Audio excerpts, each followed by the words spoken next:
He's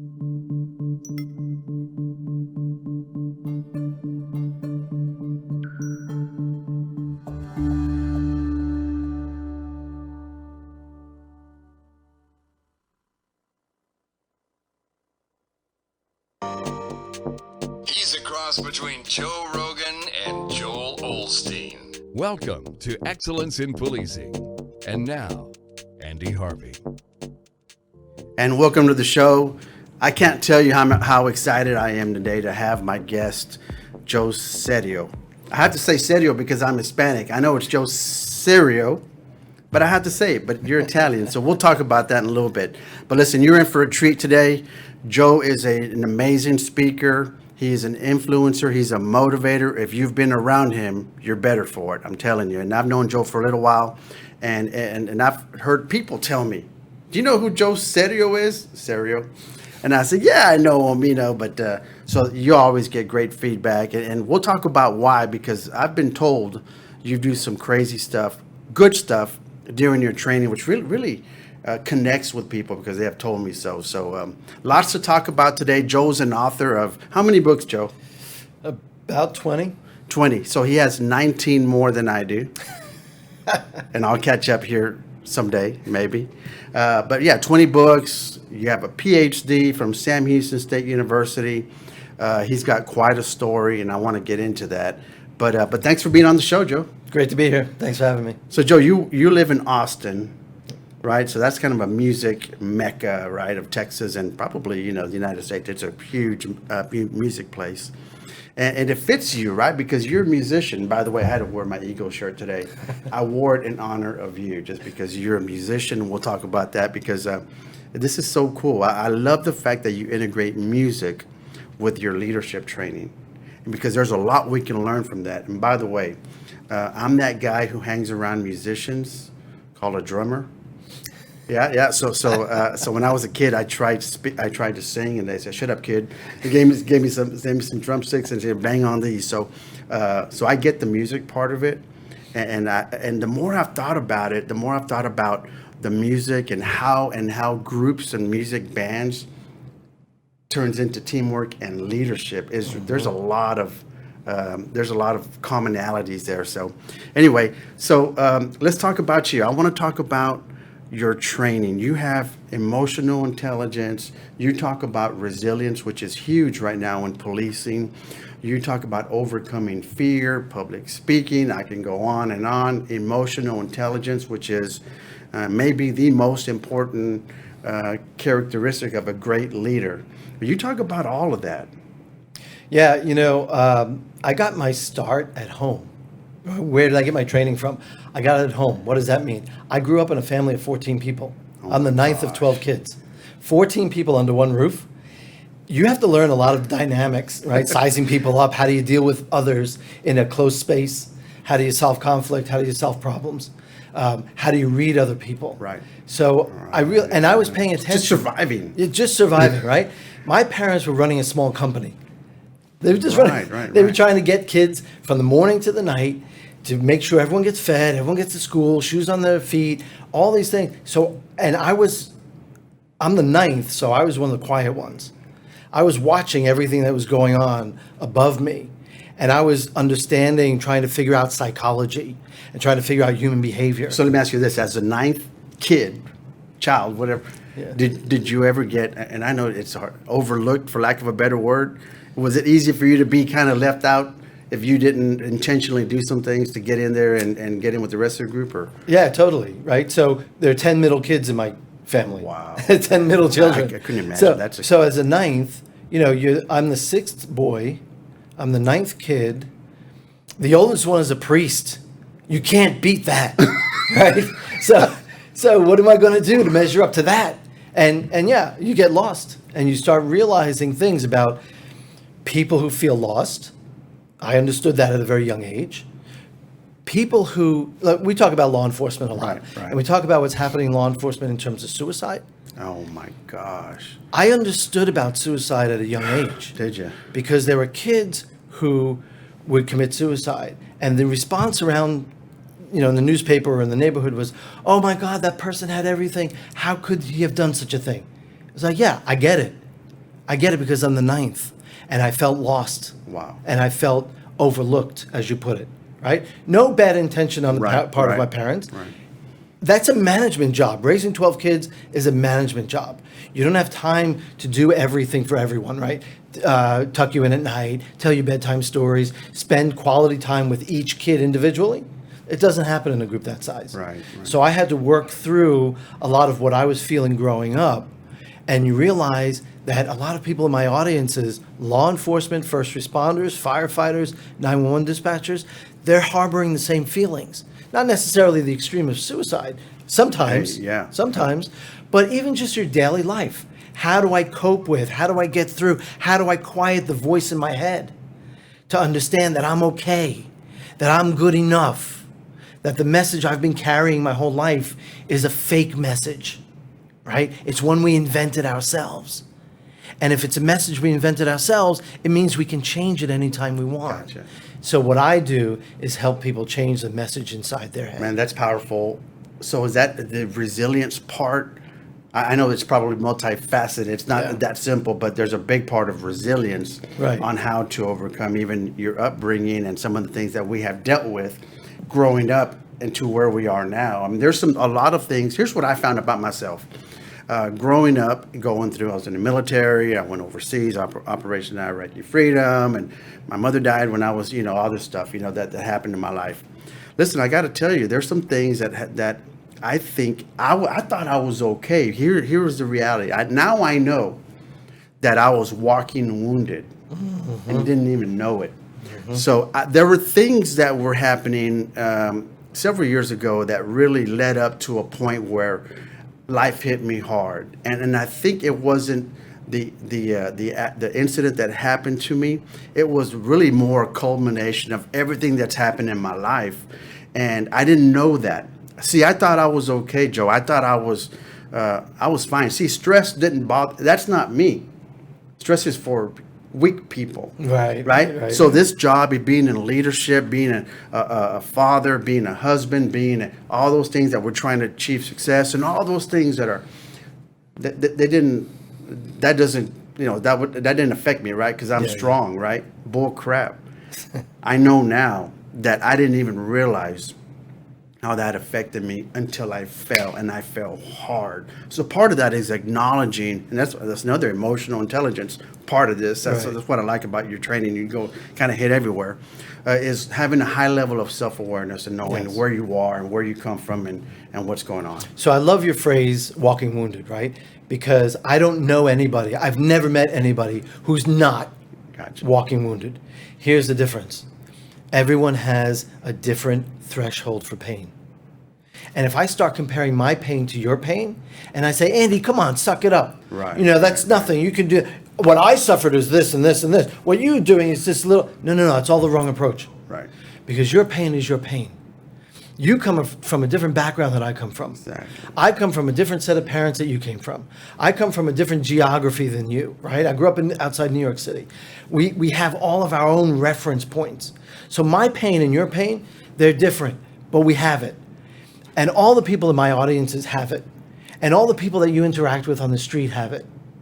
So once we start making judgments that my pain is more important or deeper or hurts more than your pain, now I can discount you. Right. But you can't do that, right? Because once you do that, you've cut off the avenue to understand their pain. Exactly. There you go. And to say, hey, dude, let's talk about this. And let's figure out the road ahead. But Joe, we're not very good at that, though. We're not good at communicating that, and that's something that's in policing. I think we're getting better in policing. Suicide's still a very big problem and those things, but I think we're getting at least to a place where we're acknowledging some things. Maybe the awareness is a little better. We still have a lot of work to do.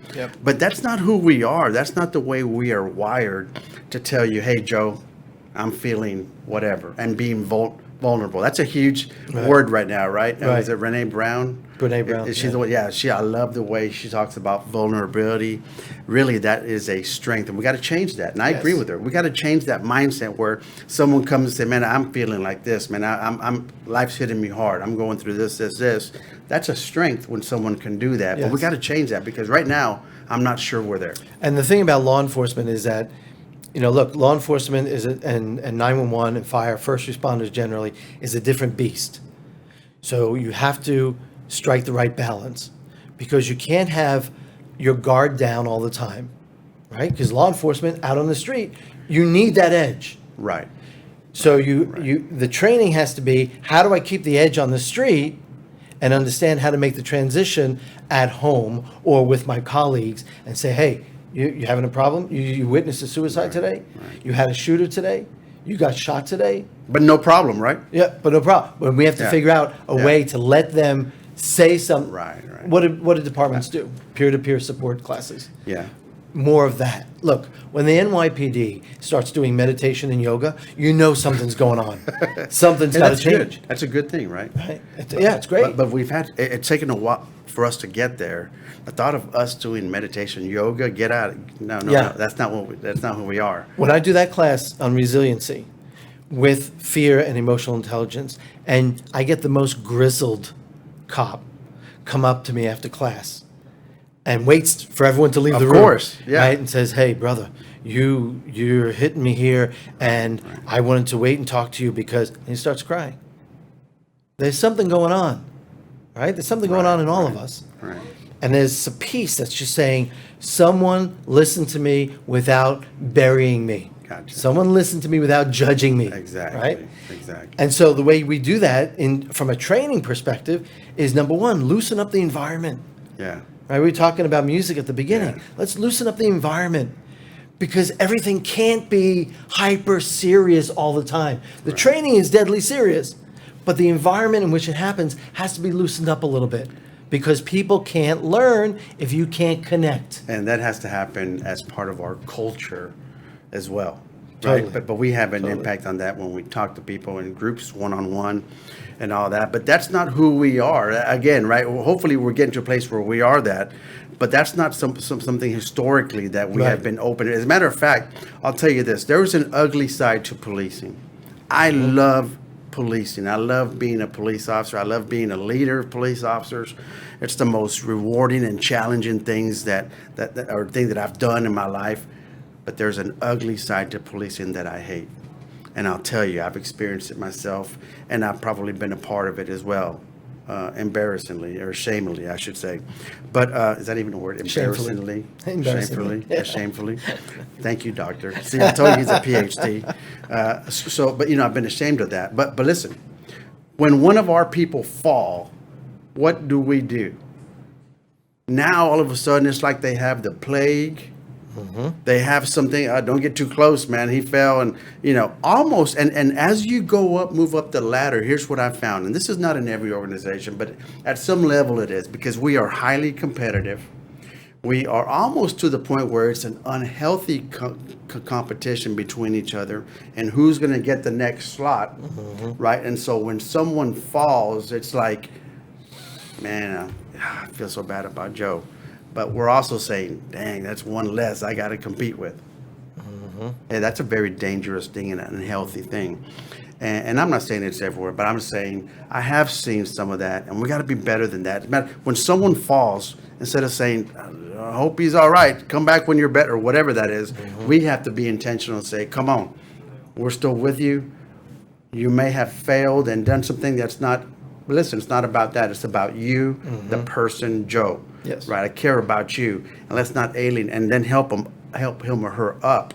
And I think that's when we get to that place, and we're getting there, we're going to be a lot better for it. I was delivering my leadership academy at a police department. Fear class, emotional intelligence class, resiliency class. And at 3:30 in the afternoon of one of the classes, one of the officers in the class said, hey, excuse me, what are you doing here?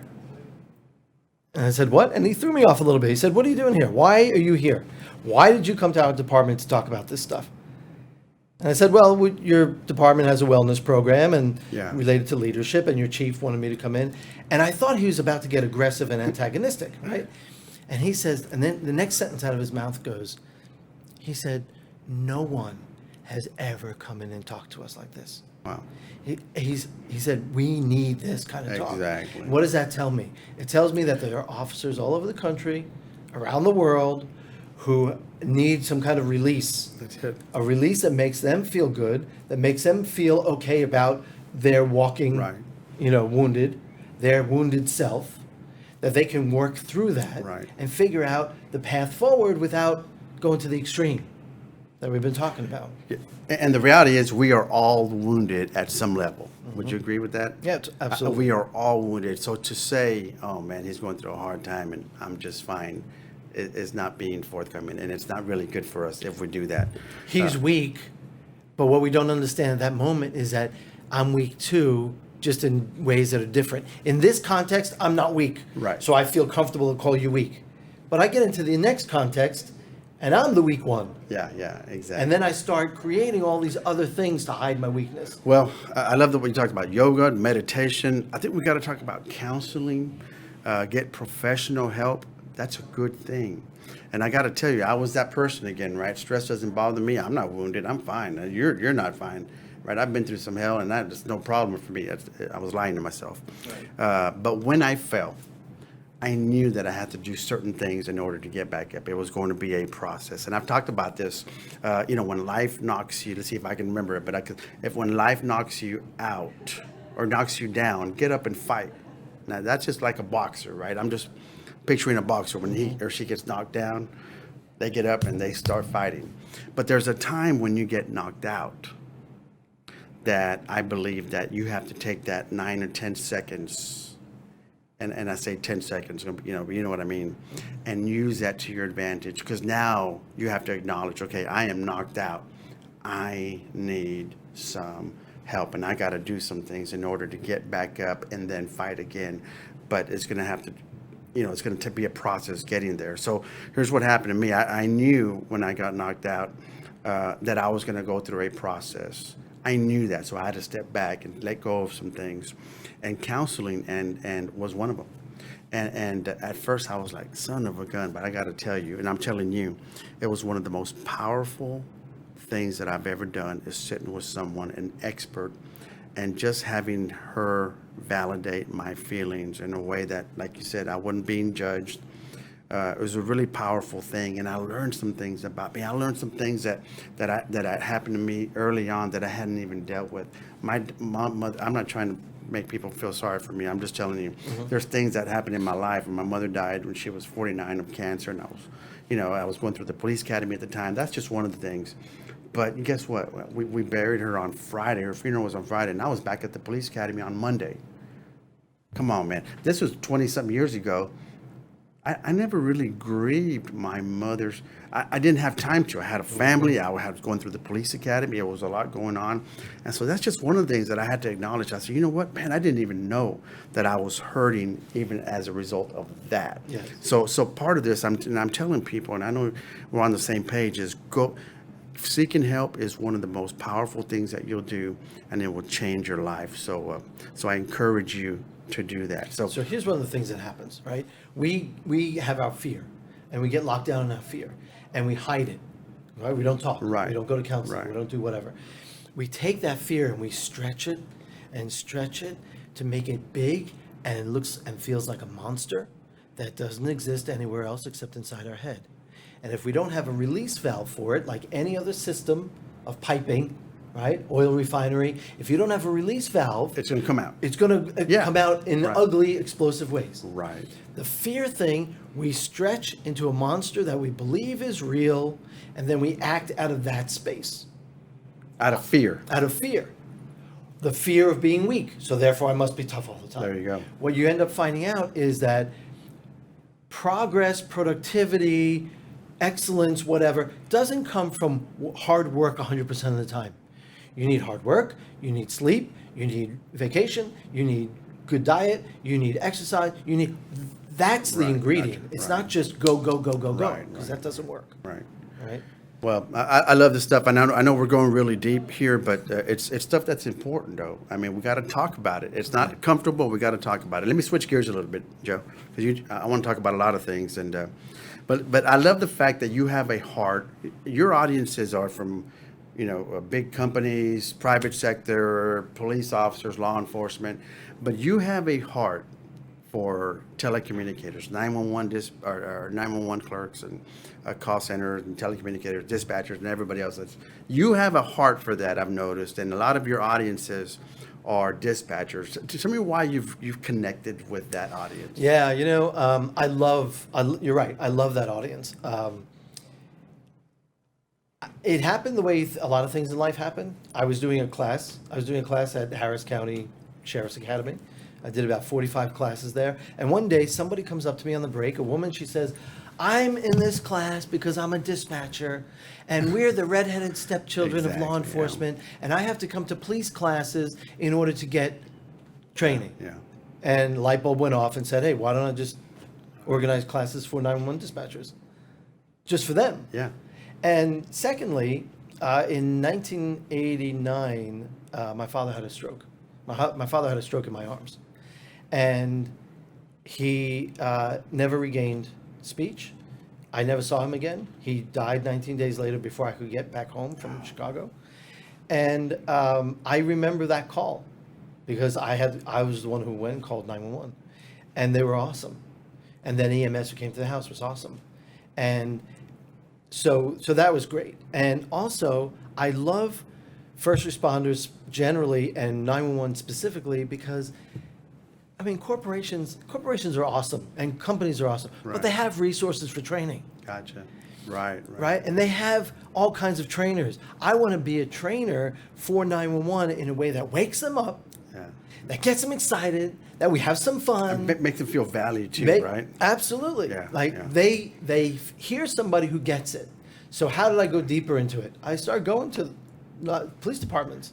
I spend more than 100 hours listening to calls. You sit in with the dispatchers. I sit in, I put on headphones, Yeah. I listen to call takers, I interview dispatchers, I talk to supervisors. I'm launching next month a 911 Supervisor Leadership Academy. Nice. 6-month academy, one day a month, because like supervisors in many industries, they say, "Hey, Andy, you're doing a great job. Tomorrow you're going to start being a supervisor. Good luck." It's like, wait a second. I was just hanging with my buddies last night drinking beer, and now I'm their boss today. It's true. How do I do it? Happens all the time. Happens all the time. No tools, no nothing. Yeah. And then when you screw up, it's like, you're the supervisor. You should know what's the matter with you. And in the back of your head, you're like, how should I know? No one's told me anything about how to be a supervisor. It is. It's a real problem. So we're launching that in April. I love love that, dispatchers. Man. Yeah, They're awesome. I know you do. I've seen it, and I've seen the feedback from the dispatchers. They love having you. You just connect with them. You feel, you're right. They feel a lot of times that they are left out. And I love the fact that they're now actually first responders. They actually acknowledge them here in Texas. And I don't know if it's in the nation, but they should be. They are first responders. They are the first ones you talk to. And so one of the great, if I can just say, one of the great sins of law enforcement and first responders is the relatively little appreciation that dispatchers get, that call takers big get. time, yeah. And you can see it in their work hours, you can see it in the work conditions, and you can see it in the salaries that they make. Right.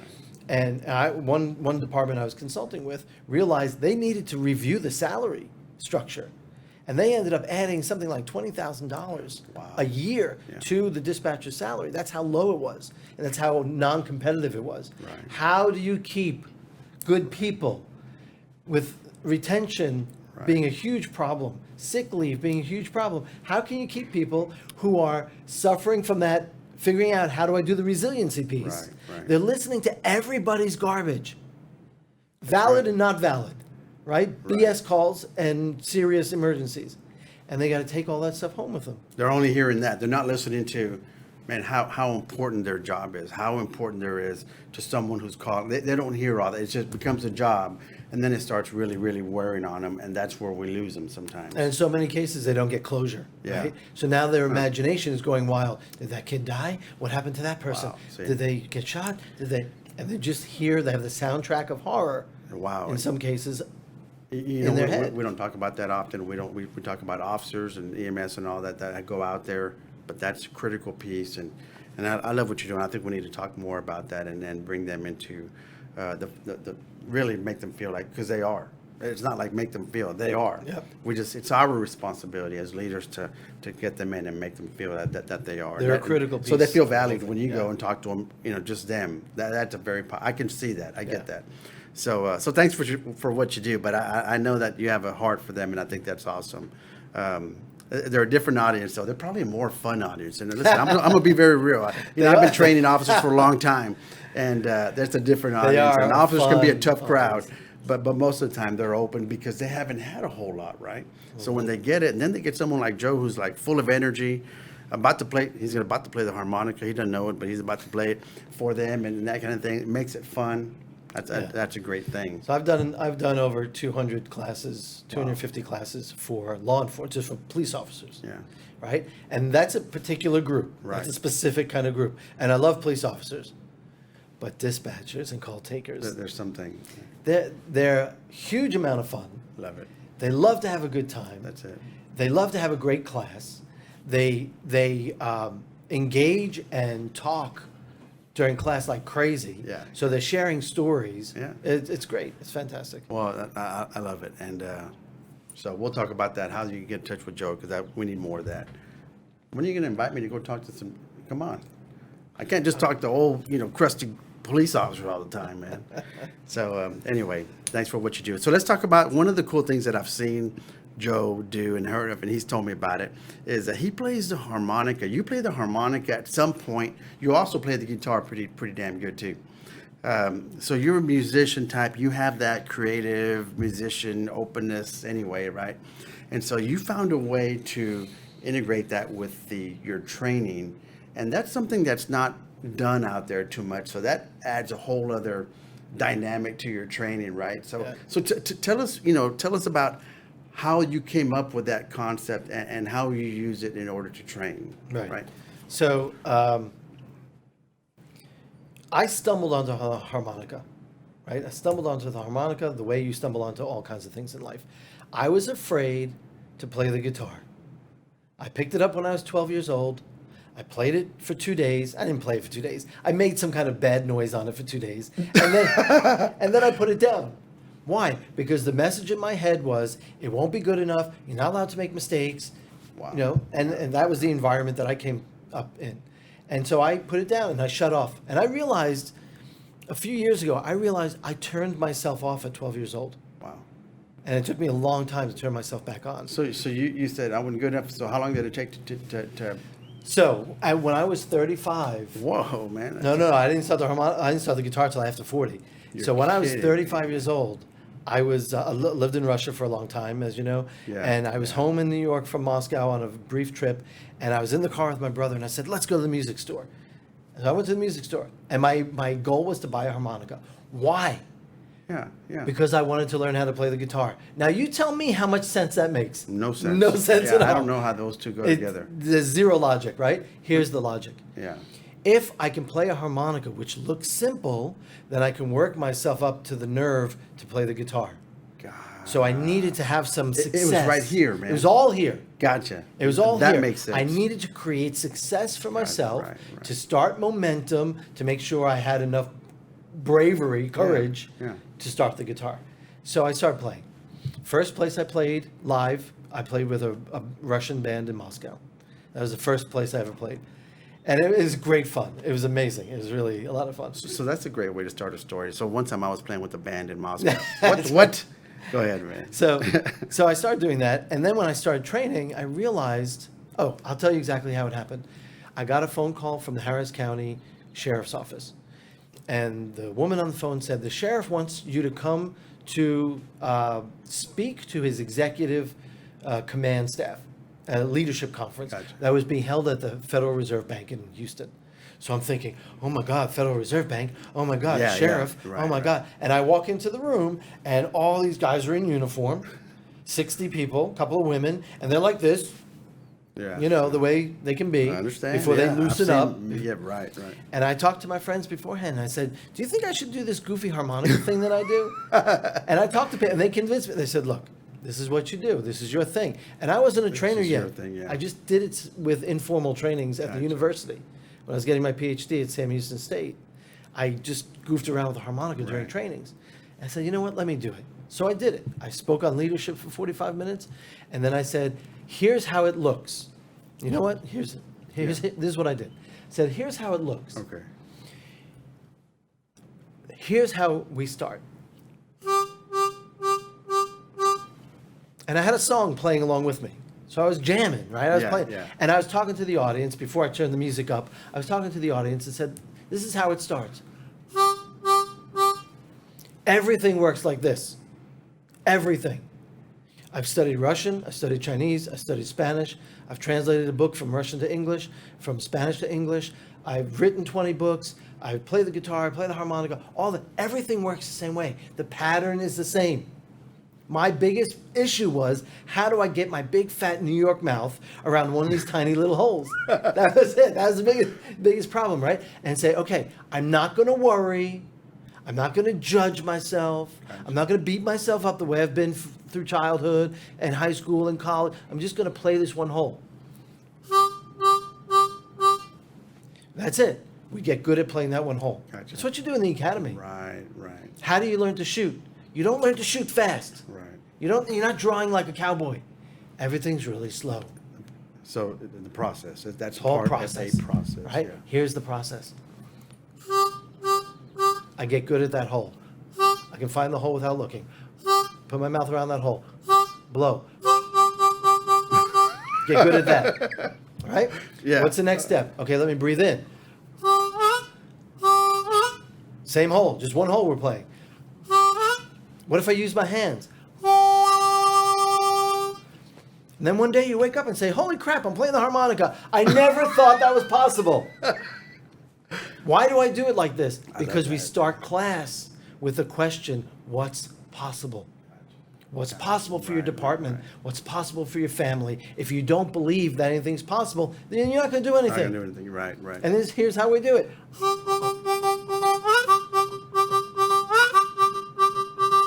One step at a time. And then I go turn the music up and I jam in the class. Whatever the song is, right? And What the hell happened I here, man? Man. And so sometimes I do that. I have other exercises around the harmonica. But immediately just hearing that, it's like you want to hear more. Like, what? Yes, So now you're interested. So now Yes. that you got them engaged. And then you can do an exercise about leadership and team building and listening to each other through the harmonica. Gotcha. Because I get them to stand up and I get them to clap out a pattern so that I can play with them. Wow. And then I say, hey, look, what happened here? What just happened here? Oh, everyone in this room had to listen to everyone else Wow. in order to make this work. Now here's the The question. way organizations work. What's So, the rhythm in your there organization? you go. There you go. Most people don't know what it is. Exactly. Yeah. What's the is the song that your organization's singing out of tune? Are you off rhythm? Are you not listening to each other so you're not playing the same pattern? Right. That's what this that is makes about. sense. Now that makes sense when you put it like that, right? Yeah, yeah, 'Cause yeah. Now you're painting a picture, right? And hearing it, really hearing it. I And love plus, that. here's Man. the I other love thing. that. I get. It's different. It's right? different, What? yeah. What attracts attention? Yeah, it's different. different, You yeah. go to the sporting event. There's a jumbotron. What are they showing the jumbotron? Something different. But that's right. But people don't want to be different. Yes, 'cause it's scary. It's scary as Yes. hell. It takes a lot of confidence, and it takes knowing that people are going to talk about you, right? So that's another whole other part, right? But that's part of being confident and understanding that that's part of the gig. But I love that. People, I can see where people respond to that. Do you have a picture? Let's show a picture of you jamming on that harmonica. Look at that. That's a cool picture, by the way. Thanks. We also have one of you on the guitar. So you went from a 12-year-old to that guy right there. You know, here's the thing. When I moved to Huntsville, Texas, where Sam Houston State University is. Yeah. What else was in Huntsville in 2002?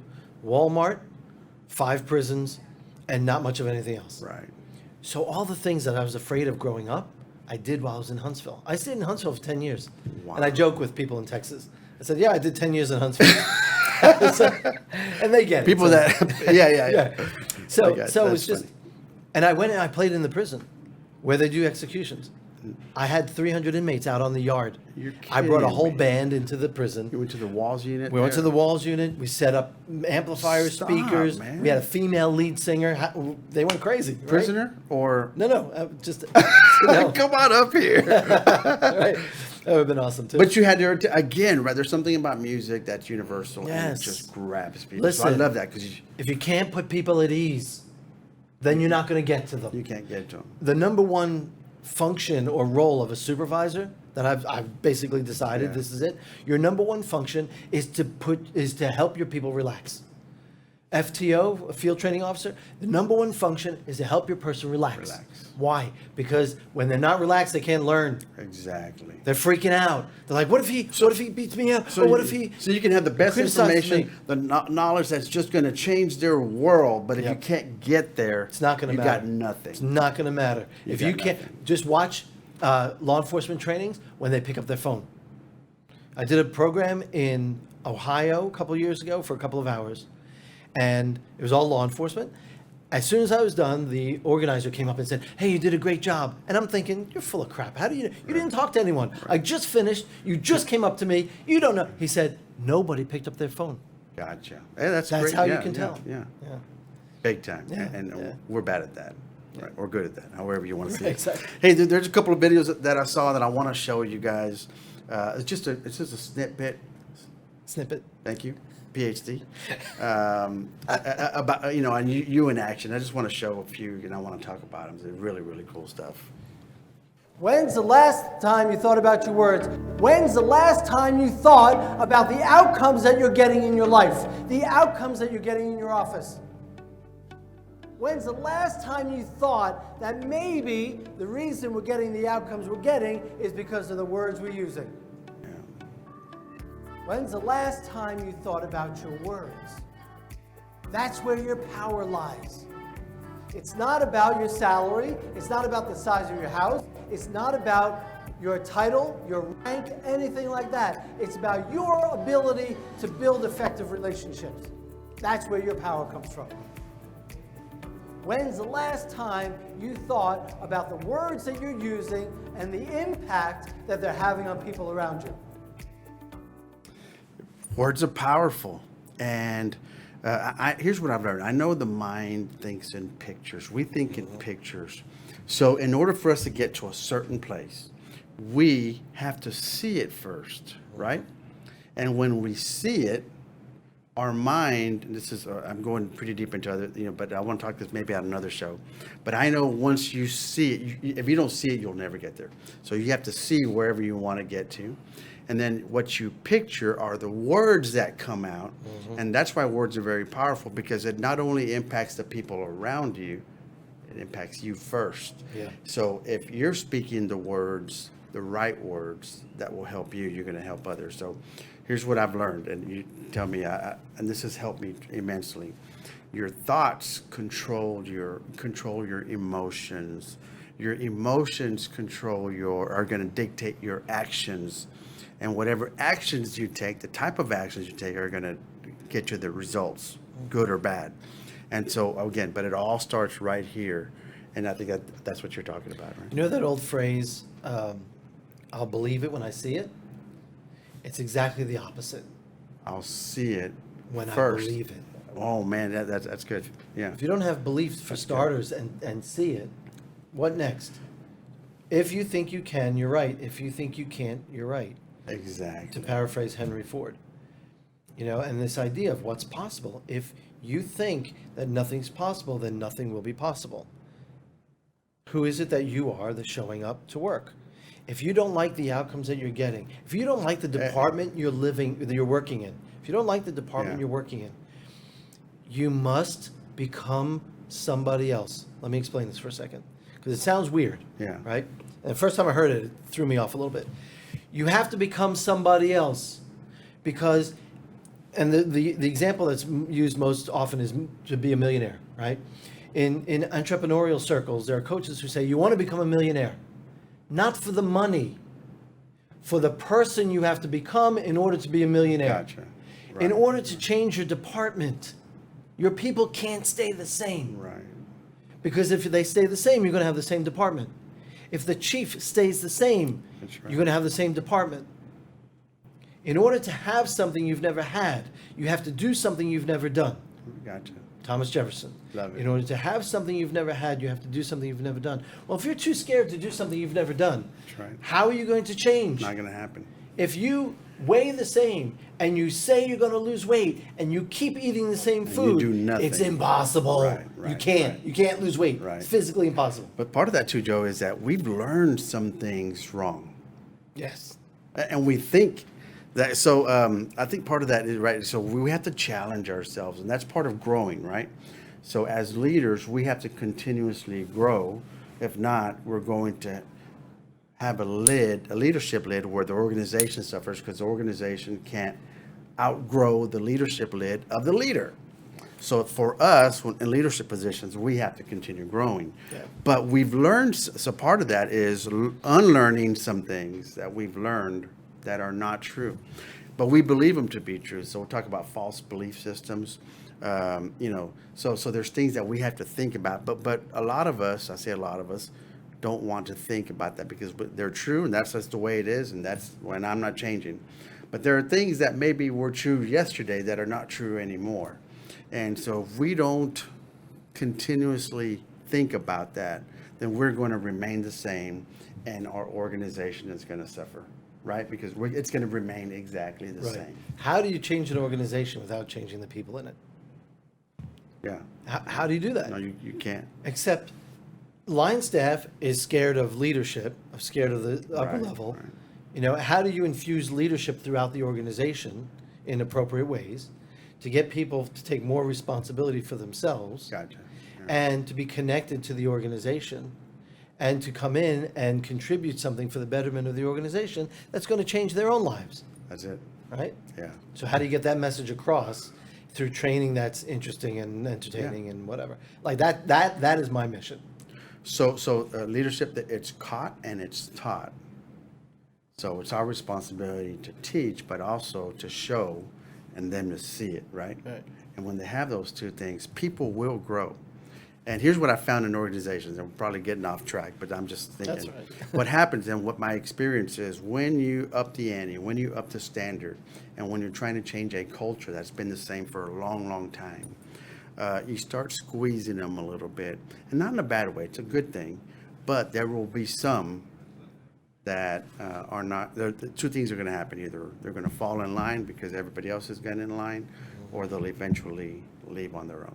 Yeah. And that's not a bad thing. It's not a bad thing for the organization or for them. Sometimes it's just a better thing to do. But I've found that, and that's okay, Yeah. right? And one thing about organizational change is if you think it's going to take 2 years, then you better plan on at least 4 years. There you go. Yeah. Because this is slow. It's a process. Slow going. One hole at a time. One whole at a time. And that's how it I mean, works, it's right? true. Everything Yeah, works like yeah. that. And one other thing I'll add is this isn't about, hiring a $100,000 consultant and bringing them all this new management, Right. whatever, bells and whistles. People are dying. They're starving. They're thirsty, whatever analogy you want to use, Yeah. to be heard. To be heard. Gotcha. I'll give you a quick example. I had a supervisor in class, and it was a dispatch supervisor. And he, through the whole first half of the day, he's, I've got this terrible person on my shift. She's the worst. My shift otherwise is great, fantastic. I need to bury her. I want to fire her. I want to get rid of her. And Yeah. it was clear, right? Right, Totally right. clear what he wanted to do. During lunch, he came out in the parking lot, and we talked. And I said, look, do this first. Try this first. Sit her down and ask her how she's doing, how things are going. This is a two-step process. Yeah. Ask her a question. How are things going? And that's step number one. Step number two, shut your mouth. Shut your mouth. Yeah. Shut your mouth and let her talk. He emails me 6 weeks after that.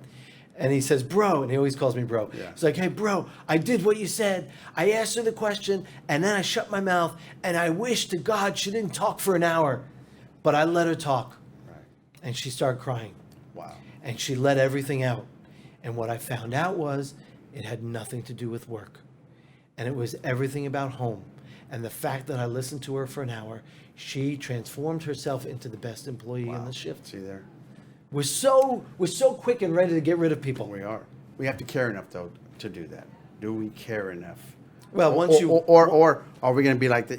Hey, if you don't like it, get out. Yes. Next. Yeah, next. And once Yeah. you show me you don't care, I'm out. I stop caring. They're checked out already. I'm Yeah. going to stay on the job as long as I have to, and I'll do whatever I need to do to get my paycheck and nothing else. That's it. And who does that hurt? In public service, hurts everybody. Who does that hurt? It hurts the organization, but we're in public service. Who does that ultimately hurt? Out Citizens. there. Yeah. That's it. Yeah. So it has. I love that when you talk about thinking differently. And there's a clip I want to show. There's an apple tray. If you don't mind, if there's one about you talking about the apple. It's pretty interesting. Let's check it out. Leadership actually is about you. I think it's. That's not the one. Reason. That's okay. Let's listen to this I one. don't even know her, and I don't. Is like that the her. apple That's one? the one. That's the one. Okay, cool. And it's the presence of somebody else. And our craziness in our heads, That's not the and we're apple. mind reading and say, oh my That's God, okay, what are they that's thinking of me? Oh, if I do this wrong, oh, if I squat down when I'm speaking in front of 200 people, they're gonna think I'm ridiculous. Whatever. And I've given all my energy and my power to you guys, so I can't be myself. Yeah, it's good stuff. There's another one with an apple. I think I love that one too. So I think Trey's finding it. Is that it? What is that? That's it. Yeah. Thank you, an apple. Second question. What can you do with that apple? Core it, slice it, what else? Grow an apple tree, eat it, what else? Make a pie. What else are you going to do with that apple?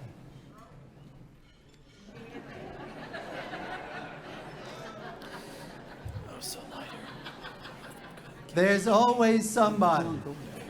I just want to know, are you throwing it at someone? Oh, she wants to say yes. She wants to say yes. Right, there's always somebody who's got violent tendencies in my audiences. What are you going to do with that apple? Put secret messages in it. Love it. Love it. What else? Come on, brave folks, go ahead. Cut it in half and you can see a star. Okay, whatever you're smoking, I want to have some after. But cut it in half. Cut it in half and you see a star. Somebody in one of my classes said, you can scoop it out and use it as a soup bowl. Okay, now we're talking. Now we're talking. Can you reimagine the world with your apple? Can you start a revolution with your apple?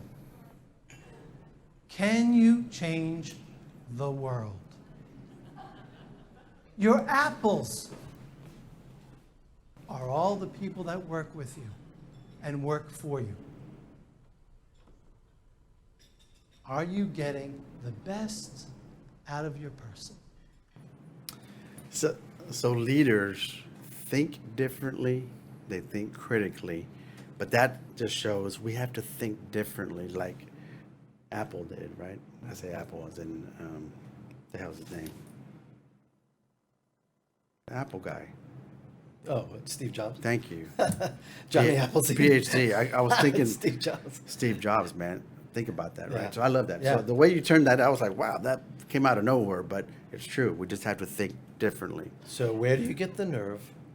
How do you get the nerve to talk about, express, act out of what's really inside of you instead of shutting down and saying, oh my God, what if they make fun of me? Oh my God, what if I make a mistake? Oh my God, what if they retaliate? Oh my God, what if? And here's the question. Are you living a what if life? Yeah, what if? And most people die, right? With their music still inside them. That's it. That's the tragedy right there. Man, it's been so much fun just talking to you, Joe. There's so much more. We can go all over the place because you and we've had conversations and we can go all over the place.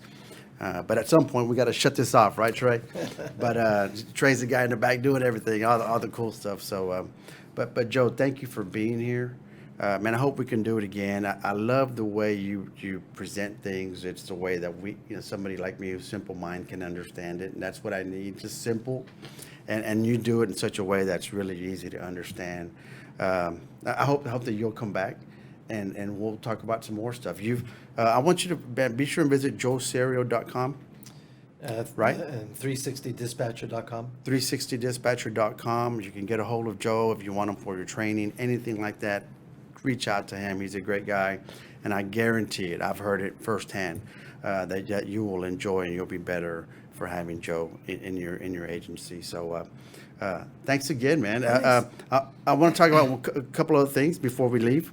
So it's the little things, right? And I wanted to share this because this is a cool story. I'm a chief of police in Ennis, Texas, and just the little things that really change. Talking about culture and change and making them part of the organization. This is so simple. This is our current patch. Well, it was our patch, and listen, it's a patch. It says who we are and all that, but we've had it for a while. Nothing wrong with that. But when I arrived, I said, guys, this is our chance to have a new identity, kind of, something that's ours. We have a lot of new officers. And so they came up with something. And we finally, you can imagine how hard it was to get, 40 guys to come up with something, agree on something, 40, guys and girls, of course. And finally came up with this, right? So this is our new patch. It may not be a big thing to you, but I got to tell you, something as simple as going from this to this and going from here does something here and does something here, right? Yeah. And so it's a small thing, but those are the kind of things that I think can really help transform organizations. And there's nothing better than working in an organization that's healthy, that wants to move forward. And listen, no organization is perfect. But if you're continuously striving for excellence, because we're continuously striving for improvement, that's what excellence is, then that's a good thing. And at least you're not coming to work thinking, son of a gun, I wish I didn't work here. You're at least saying, hey, I'm going to work. It's not too bad a place. I think we're doing something, right? The thread that goes through everything we talked about from the beginning of this to those patches is identity. The thread. Talking about the thread. Nice. I wasn't even going there with that. But that's the thing, right? Yeah. It's identity. Yeah. How do I feel? Identity. How much pride do I have in my self-identity, my organizational identity? How am I going to exhibit that on my sleeve? Yeah. On my uniform? Next time we'll talk about the Russian mafia, because he spent some time in Moscow and the Russian mafia. I don't even know if I want to know everything that he did with them, but talk to Joe and make sure that you get him at your agency. Anything else, Joe? Any parting words? It's all about moving forward and yeah. try not to get stuck too much and keep moving through the difficult parts, because it's right on the other side of the difficulty where that's it. Everything lies. Love it. One more plug just for there's some training that I've come up with, a new series called Line Up, Becoming the Leader That Others Want You to Be, not you. Right? It's about what others think and want, how to be led. So I'm excited about it. It's about confidence. Really, the whole thing is about confidence, thinking differently, starting right here. And if you don't have the confidence, you'll never take the action to get you the results that you want. How do you do that? By becoming more confident, by overcoming our insecurities, because there's nothing worse, or there are few things worse, as John Maxwell said, it was also a mentor of mine. He said, there's few things worse than working for an insecure leader. Trust me when I tell you, you've worked for one. And there's nothing more frustrating than working for an insecure leader. And we'll talk about that. So we'll talk about it later. But get a hold of me on Twitter, Facebook. You just look me up, Andy Harvey, Excellence in Policing, blah, blah, blah. You know where to get a hold of me. Let's do it again. Thank you, guys. Thank you, Joe. We'll see you guys next time.